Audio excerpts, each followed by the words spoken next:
Kalau pagi makannya kebon, kalau enggak rugi.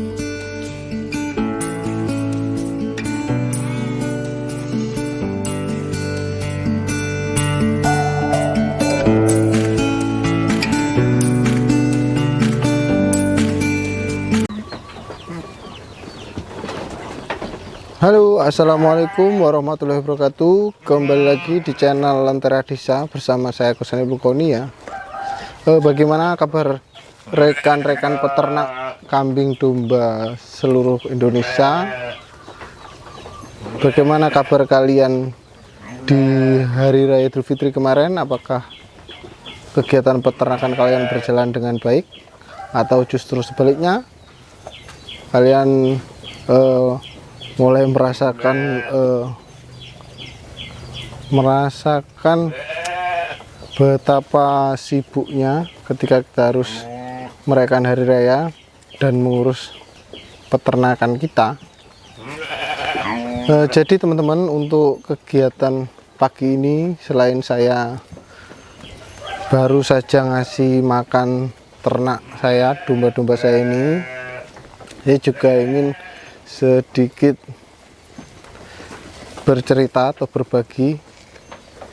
Jadi teman-teman, seperti yang kita ketahui ya, bahwasanya belakangan ini mungkin teman-teman udah pada tahu ya, untuk belakangan ini mulai ada, ini udah mendekati hari Idul Adha ya, dimana momen panen peternakan kambing domba maupun sapi ini mulai udah mendekati panen raya. Tapi tiba-tiba beberapa bulan ini ya, maksudnya belum beberapa bulan ya, karena ini pernyataannya baru masuk bulan Mei ya, ini masih bulan Mei. Jadi seperti kita ketahui dari edaran Kementerian Pertanian ya, bahwasanya Kementerian Pertanian itu memberikan pernyataan wabah ya tentang penyakit mulut dan kuku atau PMK, bisa dikenal dengan PMK. Ini mulai menyebar di daerah Aceh dan Jawa Timur ya teman-teman.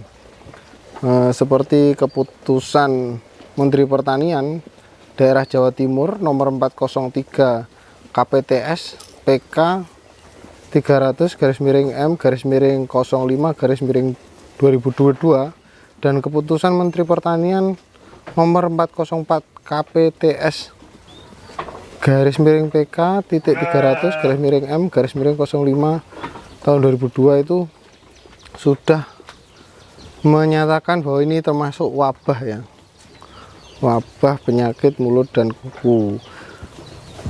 Tapi penyakit ini bisa kita atasi ya teman-teman, maksudnya bukan kita yang mengatasi, tapi nanti kita kalau di area peternakan kita, salah satu hewan ternak kita mulai ada tanda-tanda terjangkit virus ini, kita bisa langsung menghubungi mantri hewan ataupun dinas terkait yang lebih piawai atau lebih bisa mengatasi tentang wabah ini. Lebih baik teman-teman kalau udah mengetahui tanda-tandanya itu langsung lapor ke kementerian ke dinas peternakan atau mantri hewan daerah teman-teman semua. PMK atau dikenal juga dengan foot and mouth disease dan Aptai epizootiae adalah penyakit hewan menular bersifat akut yang disebabkan virus. Jadi wabah PMK ini menyerang hewan berkuku terbelah genap. Berkuku terbelah genap itu seperti sapi, kambing, kerbau, domba, dan babi. Ini sudah menginfeksi lebih dari 5.000 ternak ya teman-teman. Meskipun penyakit ini berbahaya bagi ternak kita, bagi ternak domba, sapi maupun kambing dan juga babi, tapi virus ini tidak menular ke manusia. Ini menyebar cepat melalui udara dan kontak langsung ya teman-teman. Meskipun ini terlihat mengerikan ya, karena domba sapi pun kalau terkena penyakit ini langsung tanda-tandanya itu dia langsung ambruk, kukunya itu mengelupas, dia nggak bisa berdiri lagi karena kukunya itu terjangkit virus ini ya. Ini dagingnya masih aman ya untuk dikonsumsi untuk organ tertentu. Nah, penanganan wabah PMK hewan ternak ini Kementerian Pertanian memastikan penanganan penyakit mulut dan kuku terus dilakukan secara maksimal. Penyakit ini kembali muncul setelah Indonesia dinyatakan bebas PMK pada 1990 oleh Organisasi Kesehatan Hewan Dunia. Ini saya mengutip dari Antara ya. Langkah penanganan ya teman-teman. Langkah penanganannya yaitu pertama, menyiapkan vaksin PMK baik impor maupun produksi mandiri. Pendataan harian jumlah ternak positif PMK. Jadi kalau ada yang positif kita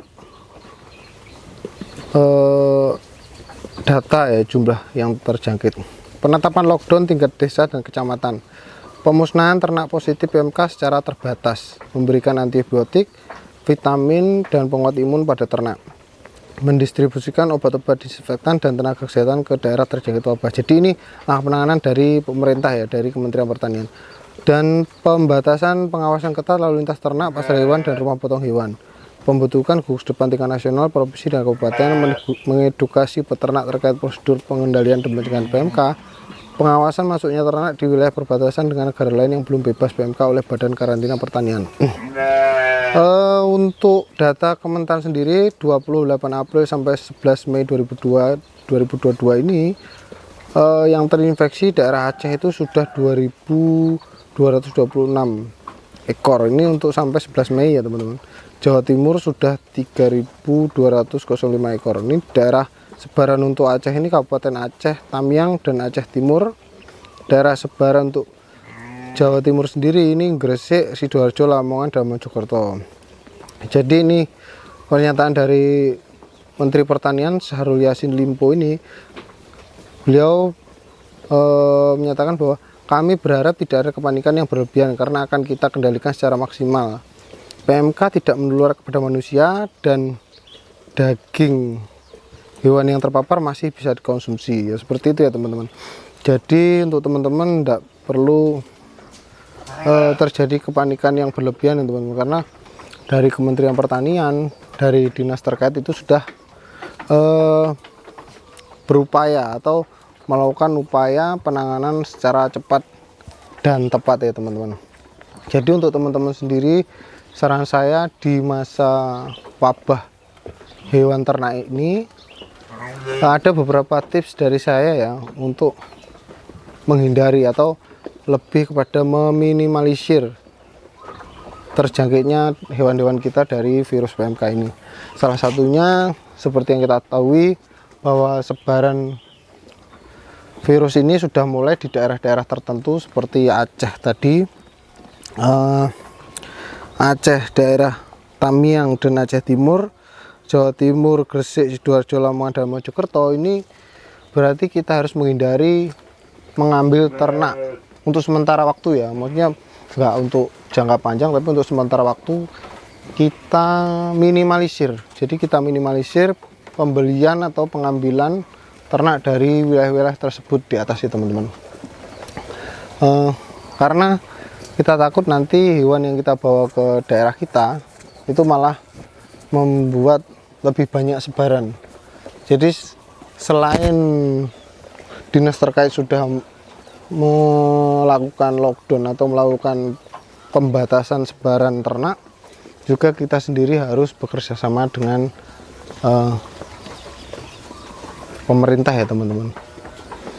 Yang kedua teman-teman, kurangi dulu membeli ternak baru. Jadi kurangi membawa ternak baru ke kandang kita, karena itu kenapa? Karena kita takutnya nanti hewan baru atau ternak baru yang kita bawa masuk nanti takutnya membawa virus tersebut ya. Ini untuk beberapa waktu sampai nanti keputusan tentang wabah ini sudah dicabut atau dikatakan sudah tidak berbahaya lagi bagi atau udah dinyatakan bebas PMK. Yang ketiga, kita jaga ternak kita, mestinya kita beri antibiotik, vitamin untuk ternak-ternak yang sakit. Kita cepat-cepat karantina, kita diagnosis apakah itu termasuk virus PMK atau bukan ya teman-teman. Selanjutnya kurangi main-main ke kandang-kandang daerah yang terinfeksi. Kalau kita habis bepergian atau dari kandang peternak lain atau daerah-daerah yang terjangkit virus PMK itu, kita atau wabah PMK tersebut, kita usahakan kita mandi, ganti baju yang enggak kita pakai atau ganti baju yang bersih, baru kita aktivitas ke kandang. Selanjutnya kita juga harus jaga kebersihan kandang ya teman-teman. Jadi kita jaga kebersihan kandang agar tetap meminimalisir lah kita, meskipun wabah ini kita tidak tahu seperti apa penyebaran pastinya, karena ini melalui udara ya teman-teman, dan juga itu bisa menempel pada ternak maupun menempel sementara pada manusia lalu nanti menular ke hewan ternak kita. Jadi kita lebih baik menjaga diri kita, kebersihan kandang, dan juga bekerja sama dengan dinas terkait tentang penanganan wabah ini ya teman-teman. Jadi pesan saya yang terakhir, kalau ternak kita terindikasi tertular virus tersebut atau wabah tersebut, alangkah baiknya kita cepat-cepat hubungi dinas peternakan daerah teman-teman atau mantri hewan khusus penanganan wabah PMK ini. Oke teman-teman, mungkin cerita-cerita atau was-was untuk hari ini cukup sekian ya. Kita tetap berdoa semoga wabah ini cepat berlalu agar kita tidak ada kekhawatiran was-was tentang kesehatan atau kelanjutan peternakan kita. Oke, mungkin cukup sekian dari saya.